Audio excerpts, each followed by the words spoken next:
Hello everyone, welcome back to another episode of Francis Entertainment Center. And the next stories today are Something Smells and Bossy Boots. Enjoy the video. SpongeBob wakes up one Sunday morning and decides to commemorate the occasion by having an ice cream sundae for breakfast. Unfortunately, he has no ice cream and finds standard toppings like banana and cherries to be boring. Gary ate all the peanuts from his peanut jar. So instead, he creates a new type of sundae made from onions, ketchup, and the contents of a nearly dead potted peanut plant. Unbeknownst to SpongeBob, the result of eating the sundae is intensely rancid breath. After breakfast, SpongeBob begins his Sunday to-do list, which consists of saying hi to everyone in town. Unfortunately, the townspeople are all disgusted by the smell of SpongeBob's rancid breath and run away from him. SpongeBob is very confused by this and asks Patrick if he notices anything wrong with him. Patrick, not having a nose, cannot smell the foul odor. After running down a list of possibilities, Patrick concludes that SpongeBob is simply ugly. He proves this by showing SpongeBob his reflection in a mirror. In the reflection, SpongeBob takes a hammer and destroys the mirror. He then believes he is indeed ugly, since it seems that his own reflection cannot stand the sight of him. SpongeBob is dismayed by this revelation and isolates himself in his home. Later, Patrick visits SpongeBob, who is resigned to becoming a hermit, and tells Patrick to run away. Patrick then tells SpongeBob the story of the ugly barnacle, which fails to cheer him up. Patrick then encourages him to take pride in his ugliness, helps SpongeBob get the nerve to scream, and on the rooftop of SpongeBob's house, SpongeBob screams, "I'm ugly and I'm proud." It works, and SpongeBob's confidence grows, so they decide to go see a movie at the Reef Cinema to celebrate. As they take their seats, all of the moviegoers are disgusted, and some even die once they smell SpongeBob's breath, which angers Patrick and sends him in a tirade. Patrick forces the other viewers to look at SpongeBob. With every word SpongeBob speaks, viewers panic and flee. Soon, leaving no one in the auditorium, Patrick gets hungry, so they go to the lobby to buy a snack. However, no one is at the counter, and Patrick assumes that the employees are on break. They cannot buy a snack, and SpongeBob remembers he has some of his sundae left in his pocket. He pulls some sundae out of his pocket and gives it to Patrick to eat. He likes it, but after eating it, Patrick feels a sudden urge to use the bathroom. While washing his hands, Patrick asks a fish next to him for some soap, but the fish gives him money from his pocket and tells him to stay away from him and runs away.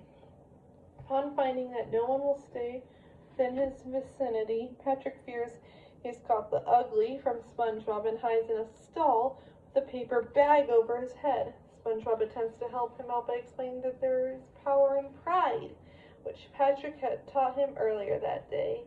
During the conversation that follows, SpongeBob eventually smells Patrick's extremely foul breath and tries to tell the rambling Patrick before shouting at him to get his attention.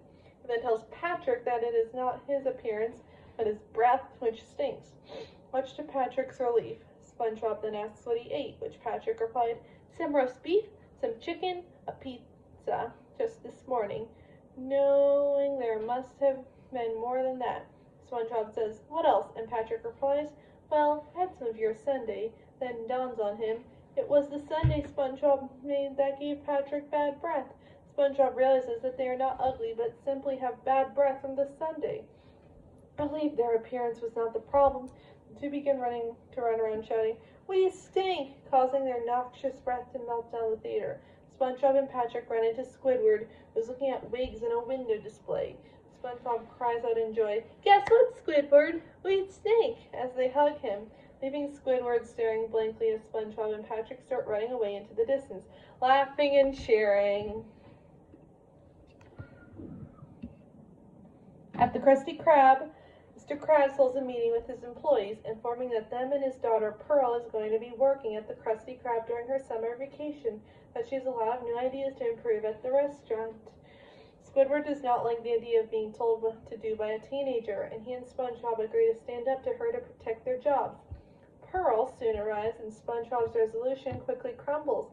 Adoring the flamboyant new uniform Pearl gives them, after exchanging many ideas, Pearl and SpongeBob agree to turn the Krusty Krab into the Cuddly Crab and repurpose the restaurant into a hip cafe, all with Mr. Krab's blessing.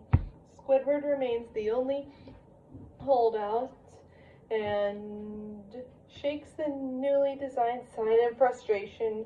Two passerby are disappointed at the Krusty Krab is seemingly gone, and thinking Squidward is a woman, ask him where a place to eat is. Enraged, Squidward quits on the spot and rips off his costume. The Cuddly Crab quickly becomes a hit with the teenage crowd. SpongeBob is told to make a salad, which he never heard of, so he makes a Krabby Patty and shows it to Pearl. Disgusted, she orders him to take off the buns and the patty, leaving only tomatoes and lettuce. Upon returning to the kitchen, SpongeBob is horrified to see that his grill is gone, and Pearl explains to him that Krabby Patties are no longer hip, and that they now only serve tea and salad. SpongeBob is then given a humiliating mascot costume to wear out front, and this is the final straw for him. He goes to Mr. Krabs' office to complain. Despite putting on a brave face, Mr. Krabs agrees to SpongeBob's complaints and admits that Pearl's renovations are losing them money. Though Mr. Krabs knows that Pearl needs to go, he can't bring himself to fire his own daughter, so he makes SpongeBob the one to fire her. SpongeBob calls Pearl into the kitchen, dreading what he has to do. Before he can even say anything, however, Pearl breaks out crying and reveals to SpongeBob that she's really been trying to get herself fired since the beginning and hates working at the restaurant, only taking the job and pretending to like it to please her dad, and doesn't want to risk disappointing him by quitting. After hearing all this, SpongeBob comes up with a plan to stage Pearl being fired outside of her dad's office. As Mr. Krabs listens to the exchange, he debates with himself whether he should allow it to happen. The sight of his empty safe with the spiderweb finally prompts him to yell to SpongeBob to get on with it, but with the words, "Pearl, you're fired!" The strain on Mr. Krabs' heart knocks him cold. Pearl thanks SpongeBob for letting her go and kisses him on the cheek before dashing off to the mall with her friends. SpongeBob enters Mr. Krabs' office to report his success, only to find himself passed out on the floor. After being arrived with a $20 bill, Mr. Krabs laments what's been done to Pearl, but SpongeBob assures his boss that Pearl's fine, claiming that she's off to bigger and better things.